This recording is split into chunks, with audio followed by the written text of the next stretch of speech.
Olá meninas, tudo bem? O tema de hoje é sobre menopausa.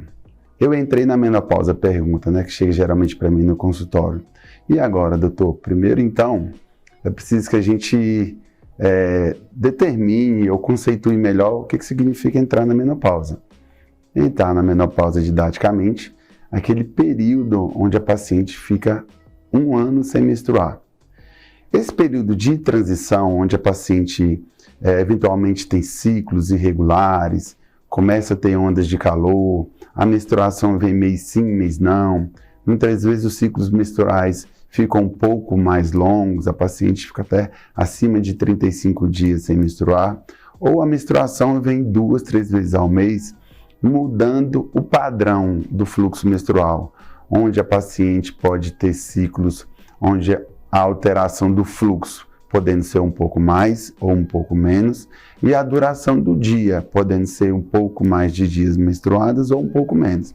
Esse período de transição a gente costuma denominar de climatério, que é aquele período onde a paciente fica 2, 3 meses sem menstruar e geralmente alguns sintomas começam a aparecer.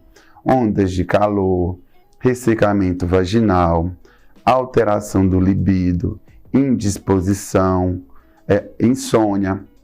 Então, essas oscilações são em decorrência de uma falência ovariana, que o ovário ele não consegue produzir uma quantidade de hormônio suficiente para manter um ciclo regular. E essas oscilações são que vão provocar os sintomas.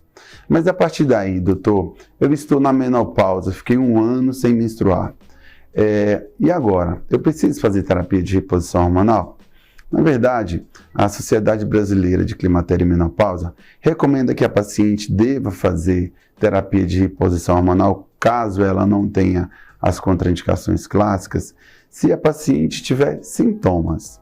Mas eu me pergunto, qual paciente não tem sintomas? Muitas vezes a paciente chega no seu consultório e você não direciona a pergunta, porque falar de sexualidade muitas vezes gera um tabu. A paciente tem vergonha de falar que está com desejo sexual diminuído, que ela sente dor na relação sexual porque a vagina está um pouco mais ressecada, e isso já é um sintoma decorrente da insuficiência estrogênica, e com isso aumenta o ressecamento. A paciente vai ter também sintomas relacionados, muitas vezes, com aumento de infecções do trato genital inferior, infecções urinárias de repetição, porque há uma alteração da microbiota vaginal pela insuficiência estrogênica. Então eu me pergunto, a paciente não tem sintoma? Ou se a paciente, ou você não investigou, você não questionou, não pontuou os principais pontos em relação à terapia de reposição hormonal, que essa paciente iria se beneficiar. Então, geralmente, quando a paciente chega comigo no meu consultório, falando que está com ondas de calor, fogacho, ou que a paciente está 1 ano sem menstruar, e eu pergunto, você tem alguma queixa? E teoricamente ela fala que não.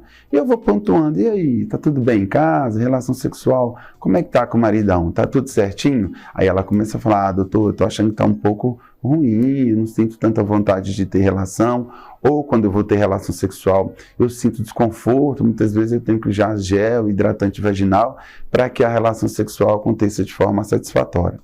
Então, eu acho que muitas vezes você precisa questionar direito do seu paciente em relação aos sintomas, pontuar realmente se há algum tipo de sintoma que seja decorrente da insuficiência hormonal provocada pelo período que a gente denomina de menopausa. E caso realmente ela não tenha, você vai discutir com a paciente caso a caso os riscos e os benefícios de uma terapia de reposição e caso ela aceite, você inicia uma terapia de reposição hormonal. Se restou uma dúvida, deixe lá nos comentários a perguntinha.